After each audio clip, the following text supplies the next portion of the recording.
Built in 2007, sold as brand new construction in 2009. That's what happened at this Pelham home, and this one too. This realtor, we'll call Michael, who does not want to be identified, calls the way these homes were advertised in the multiple listing service, or the MLS, fraud. When you misrepresent or alter data to sell it, then you're committing fraud to the consumer. To be clear, realtors add listings to the MLS, not MLS itself. In MLS listings provided to us from Michael, we found several homes with new construction dates, in some cases 1, 2, and 3 years later than when they were first built. We were able to verify when homes were built by checking building permits, inspection dates, and certificate of occupancy dates. Some homes we discovered sat empty for years before they were sold. Michael calls it robo-dating, putting a newer date on the house than when it was originally built. It's false advertising and misleading to every consumer as well as to the agents that we're trying to sell. So we're at a liability risk, saying, oh, let's look at this new house, and we do our research and we find out it's not new. Michael said he alerted those at the MLS about his concerns and gave us copies of emails he sent and the MLS response about what's called possible rules violations for home listings. After Michael submitted his concern, the response read, "The house was more or less finished in 2007, but the basement was not finished until 2008. I am supposing that this is a new idea to market the house."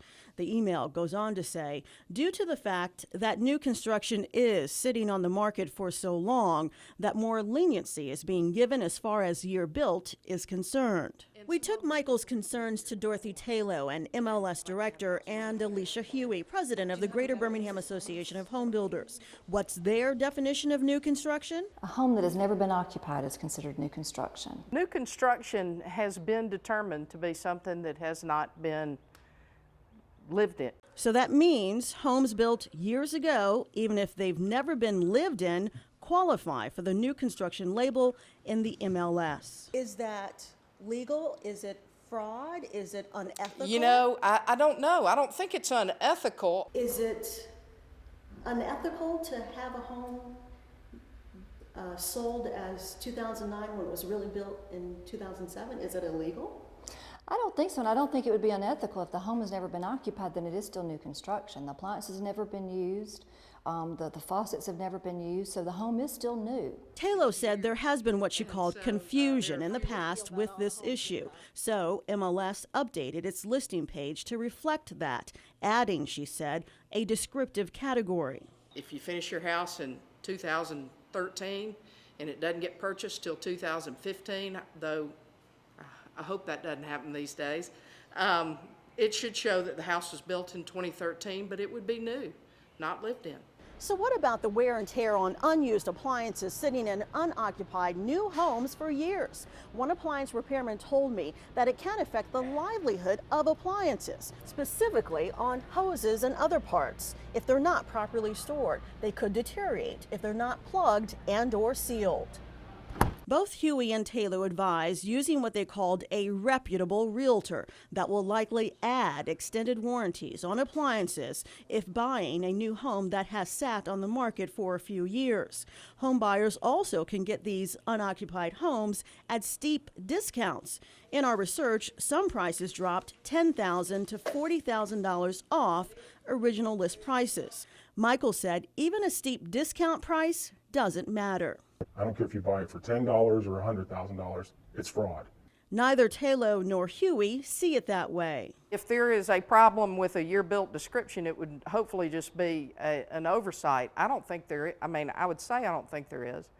There shouldn't be. And while Taylor told us there have been changes to MLS to avoid confusion of new construction, Michael insists new construction still continues to be what he calls robo-dated, given a newer date than it was originally built. We've seen that in the first week of January of this year, there may have been a dozen homes built in 2013.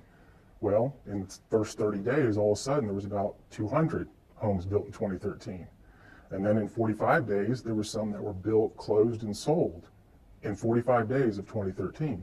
If you want to learn the age of the home you're buying or of your current home, you can research tax records, deeds, and/or building permits. You can also have your realtor do that too. You can also check dates on your furnace, PVC pipes, built-in microwave oven, and plywood, although plywood may not be reliable. We interviewed Talo at this home under construction in Mountain Brook. With an April 2013 building permit on the wall, it had 2-year-old plywood.